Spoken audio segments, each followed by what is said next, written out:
So as part of Spread the Warmth, we highlight the importance of older people getting vaccinated as part of the NHS flu vaccination programme, and remembering that it is free for people aged 65 years and over.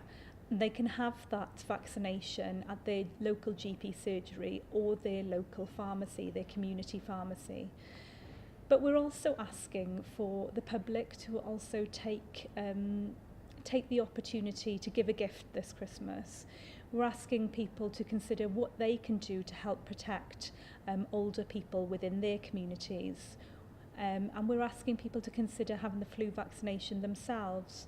So yes, there is an NHS vaccination programme whereby there are eligible groups that can have the NHS free flu vaccination. So yes, that's the 65 years and over. It's people with chronic conditions, and we know that children are being vaccinated in schools.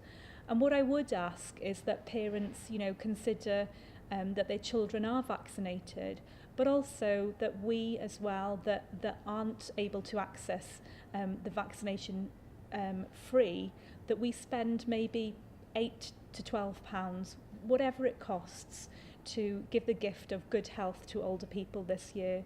So it might be a small investment in our own health, but it's also an investment and protecting the wider public, particularly older vulnerable people, from excess winter deaths and poor health during this winter.